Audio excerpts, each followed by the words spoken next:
trust your gut. Should you? Shouldn't you? Let's talk about that.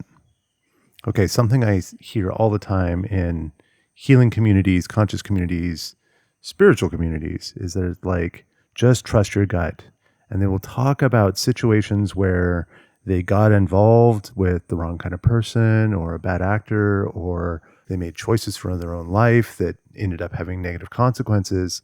And then they kind of go back in time and they say, oh, if I had just trusted my gut, there was some part of me that like knew that that was the wrong answer. Okay, let's look at this. Yes, there are times that can happen, but where I would suggest holding this for a moment and not running that direction willy-nilly is that it's very easy in hindsight, they say hindsight's 2020. It's very easy to like look back in time and then believe that somehow we had secret knowledge that we just weren't listening to. And if you really think about this idea of like, trust your gut, okay, what is your gut? And people say, oh, well, there's this, there's all these neurons in the gut, just like there are in the brain, and there's a connection. All of that's true from a physiological point of view, but that's kind of a justification that's being used to explain something else. And that something else is secret knowledge. There's an old Greek term, I think it's Greek, called gnosis. And it's kind of this idea that like the secret knowledge of a thing. And it is a very compelling, very seductive idea in human psychology. And when you look around, you begin seeing it constantly, that you will see one person after another that claims that they have secret knowledge about something. And it's like, I've got the knowledge. I know more than you, or I've been enlightened, or I've got a download from the universe, or I'm in tune with a certain frequency or whatever, right? And we don't understand all of creation. So it's possible some of those things can't actually be true. And that's where it gets you, right? It creates this seductive energy that pulls you in, that says, oh, if I can just attune with this whatever, this mystical force that is outside myself and beyond human understanding, that it's going to give me the answer. Very, very seductive. And because it's so seductive, that's why I say it's worthy of just holding for a moment and being like, what is actually going on here? Because it's like, on the one hand, we say, here's this, well, I guess it's this hand over here. On this hand, we have the secret knowledge and the great mystical force of an entity or a god or a vibration of the universe or whatever that's going to come, which we're just saying, my gut, right, is going to give me this secret answer to something. And on the other hand, if we take all that away, what do we have? We say, I have to make a decision about something. And if I have to make the decision, that means I'm going to be held accountable. That means I take responsibility. That means if it doesn't go well, it comes back upon me. Okay, now over here we have the mystical force idea, and it's like, oh, there's some great mystical force and secret knowledge, and it's going to come inform me on my life. And then what happens? It's like, if things don't work out, we say, oh, well, maybe I just wasn't following it well enough, or I wasn't in tune, or I just wasn't listening, or, or maybe it's just meant to be that way. And I just need to sit with my misery and disappointment because, this great magical force has got good, wants to teach me a lesson or give me goodwill or in the future and tear me down now, that kind of stuff. Are you starting to see why there's something going on here that's a little bit suspicious? Because one of the things we see in people that have unresolved attachment wounds very, very frequently is they have a very strong aversion to taking responsibility. They have a very strong aversion to being seen and heard. They have a strong aversion to making a hard choice and then dealing with the consequences of it. Why is that? Usually, in most cases.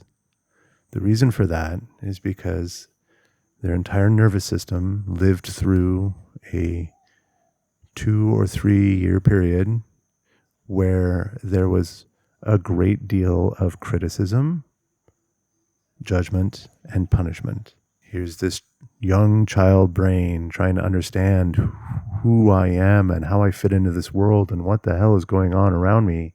And then there's this big, powerful entity outside myself that comes and goes. This is the mother or father figure. And when that figure comes in, if I'm not performing up to their requirements or approval or validation, there's something bad's going to happen, right? There's going to be a fist or a belt or a shaming or an exclusion or a food removal or I won't be able to see my friends or I'll have my favorite things taken away or whatever, right? Some people use the term classical conditioning for this. It's kind of inevitable because we're pack animals. We're tribal creatures, social primates, and we need to figure out how to live in cohesion. And there's a lot of parents out there that'll be like, my job is to basically force you, corral you, manipulate you, shame you, whatever. I need to exert my power into the life of this developing child and make sure that that child performs correctly. They perform in a way that they're going to get approval from their peers and they're not going to be excluded, or, they follow our religious principles or cultural norms or gender expectations or whatever, right? This is a tale as old as time. It's something that almost every human being on earth interacts with, which is why this is so common, is that when I spend my formative years, my nervous system is literally forming from practical nothingness, almost nothingness, into a sense of identity about who I am and where I am in this world and how things work. I have this belief. It's not a conscious belief. It is deep inside the procedural memory system, which will frequently be described as like in the body. Deep inside my procedural memory system, this belief, it's not a belief like a religious belief. This is a belief like this is a truth of reality. I know, it's almost like a knowing. I know that if I express myself, if I make a choice and that choice does not pass muster, if that choice is disapproved of, that something bad is going to happen and it's going to feel terrible. And of course, that negative feeling becomes this primal motivator inside our life and our entire decision matrix to say, don't go there, don't do the thing, avoid it at all costs. And so what do? We avoid making choices. And I literally, I'd say 90% of the people I've seen in the past year have had this challenge, that I struggle to make choices. I struggle to make decisions about my life, about my relationships, about who I want to interact with.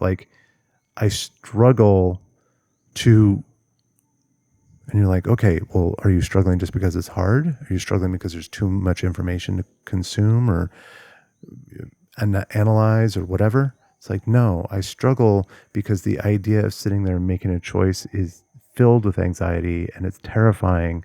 And when I push myself towards that, I numb out and I find myself, I give up or I shut down or I go to the gym or I start watching Netflix or whatever. I pick up whatever your numbing agent of choice is and you just numb out because the stress of leaping over that line into the point where I say, I've made that choice and now all responsibility falls upon my shoulders. All accountability falls on my shoulders. Every consequence for that choice will come back to me. and all fingers would be pointing right here. I live that. I know what it feels like. It's rough. It's a rough ride. And it feels impossible. When you're deep in it, it feels impossible. If this resonates with you, trust me, there's a way through. There is a way out. This will not plague your life forever. Okay, but we're coming back. This whole subject of this is like, should we or should we not trust our gut? And it's like, oh, Kirby, what you're telling me is just like, I've got all these attachment wounds inside me, and I've got this really strong aversion to decision making, and I've got a fear inside me, and some of that resonates, and so I should just never trust my gut. No. I'm saying that the world that talks about trust your gut or don't is often in this extremes. You absolutely should or you absolutely shouldn't. And that's not it at all. Increasingly, as I go through this world of development, personal development, self-discovery, and finding the path to like calm, peaceful freedom, I realized that the answer is in the middle. Just like Prince Siddhartha said, who later became the Buddha. Like the path is the middle way. It is this, we have to find this dance between the extremes. So the person who is entirely in the world of like, oh, I'm just going to bounce through life and just trust my gut and it's going to inspire me to move this direction or move that direction, and I'm just going to be like a leaf in the wind moving around between these compulsions. Like that's a way, and that's a way that will work for some people because, well, luck, really. It's not some magical force. It's not some mystical ability. It is that like maybe they have certain benefits from their culture or their upbringing or their gender or their financial situation or whatever. And that kind of allows them to kind of move through situations, and they kind of always have a backup plan or always have a support network or always have something there to catch. And of course, yeah, sometimes they'll face an uncomfortable situation. But the degree of trust they have in that, at that point in time, you know, it's kind of occupying the religious portion of our brain. They have this trust that it's just like, oh, well, if it doesn't feel good, it was meant to be. I'm just going to keep bouncing along and moving through life. Then on the other side, we got these people that say, don't trust your gut at all. That's not what this is about. Like, I don't want any of that woo-woo BS stuff. It's just like, give me hard facts and figures and scientific studies and la, la, la, right? That's a different kind of avoidance. And many of these people, they can't even hear that quiet inner voice if it was speaking because they're so disconnected from self, right? So what I'm proposing here is that we need to listen to the gut, the quiet inner voice, the inspiration that comes from somewhere, which is very likely hypervigilance from the subconscious scanning a vast array of data and presenting a conclusion. We know that that happens, and it's really powerful and it's really fast, and it kind of seemingly comes from nowhere. So we know that it could be that. Could also be something mystical. Okay, fair enough. But the thing is that it's like, I need to be in tune enough that I can hear that voice when it speaks and then bring it close to me. And then I can also bring my knowledge, conscious mind, awareness, data processing skills, however you want to say it. I can take this other skill that the amazing human brain has and bring that to the place of evaluation. And I can hold them both. I can say, this is what my voice says, and this is what my kind of rational thinking says. And I'm not going to give either one the dominant space in my mind. I'm not going to give either one the dominant position in the decision making. It's like we have two personalities here that are motivated by different things. It's the whole point of the two minds in my 2-mind method is that it's like there is a conscious and a subconscious mind, and they have different motivations. They have different skill sets. They have different motivations. They have different memory systems. And so we bring the conclusion of both minds together in the middle. And we say, I see you both, and you both have value to me. And now I need to make a decision. And it's hard. It can be hard. Some people will do that effortlessly. You know, how the inspiration for this video all came up is I was listening to Diary of a CEO, and he's talking to this phenomenally successful writer and special forces operative and FBI interrogator or something like that. Evie, I think, Pompoulos. Anyway, very impressive. And I enjoy their conversation greatly. But here you have these two massively successful people both sitting there talking about like, oh, we just need to trust our gut. Like, you know, I think back on that time and I'm just like, I think my gut knew. And it's like, we can't say that. Like, we know that memories are manufactured, and to look back in time and to basically manufacture a memory that has this narrative that somehow I had secret knowledge and I was just not listening to it, like, that's pretty convenient. Kind of sus. But I guess what I'm getting at is that, like, I see these two incredibly successful people just saying, like, I should trust my gut. And I'm like, great, for you, it works. That's exciting, and it's fun, and it's great, and it's led you both to wonderful places. That's fantastic.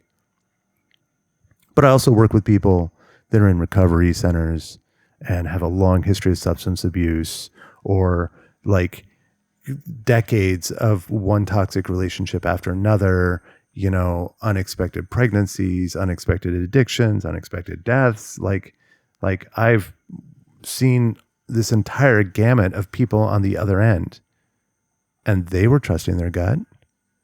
They were sitting there being like, ooh, you know, I can just run out there and get this fix, and I'm going to have a great time, and I'm going to go to this rave or this party or whatever, and I'm going to take this substance into my body, and I'm going to have this fantastic time.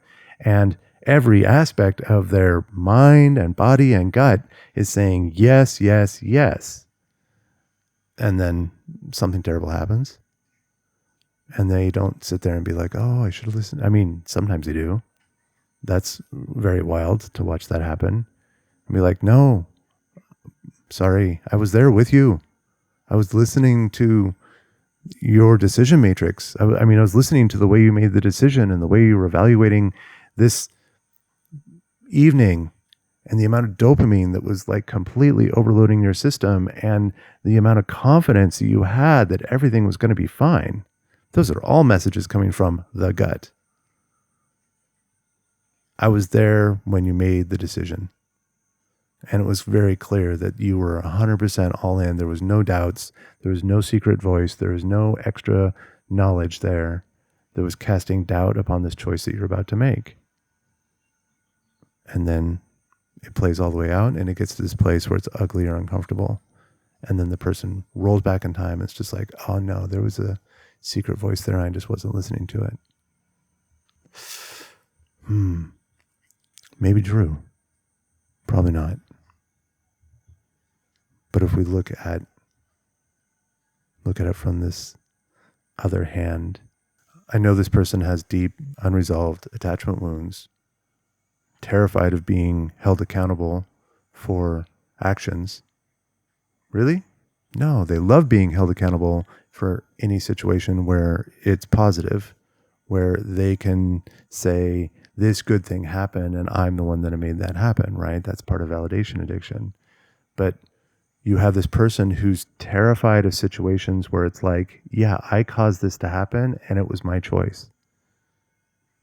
Like, that responsibility lies upon my shoulders and my decisions. And so I'm working with this person. It's very clear that this is a clear pattern in their life. And then they jump into an unhelpful, unfavorable situation, whatever, and then something negative happens, something they don't like, something uncomfortable, and then they immediately go back and they create this whole inner justification to say there was a thing there, and like I was a victim of my circumstances, I was a victim of my excitement, I'm a victim of my dopamine, and there was a secret voice there that was telling me something better, and I just didn't listen to it. So, right. Do you see how that goes together?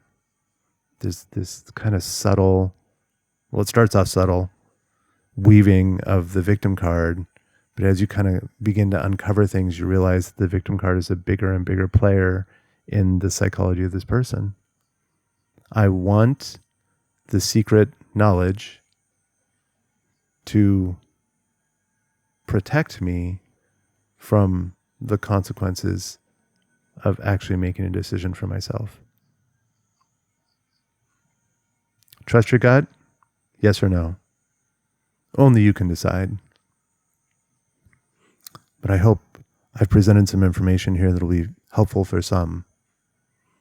Don't go the route of like 100%, whatever this gut says, I'm going to go with it. Because look at the history. Look at your history of relationships, toxic situations, living choices, whatever. Like, look at the history of your life and say, would you say the preponderance of evidence supports that your gut always leads you to a better place? If that's true, then lean that way and keep this conscious, rational, conceptual portion of the brain over here and just give it a test every once in a while. Say, is that really the best path for us? Or is this being motivated because I want attention, because I want validation, because I want to get a high? But if you look at the history of your life and you say, I've put myself into a lot of situations that are really uncomfortable, really difficult, and kind of miserable, then we can say, maybe your gut is being motivated by something else. Maybe your gut is not so much secret knowledge as it is being motivated by unresolved wounds and a desperate craving for attention, validation, connection, whatever. And because that craving is so strong, it will drown out this voice over here that's the quiet voice of reason, right? Or the quiet voice of being reserved, or just let's move a little bit more slowly, or let's not give it 100%. Make sense? I hope so. Okay, I hope that was helpful for people. I really wish you the best. I wish you peace and prosperity and freedom in your life. And I hope you get to experience a life where all that tumultuous storm of difficult emotions reaches a calm, and you can simply be in existence, observing this world, and have a gentle, present joy in your heart. Peace.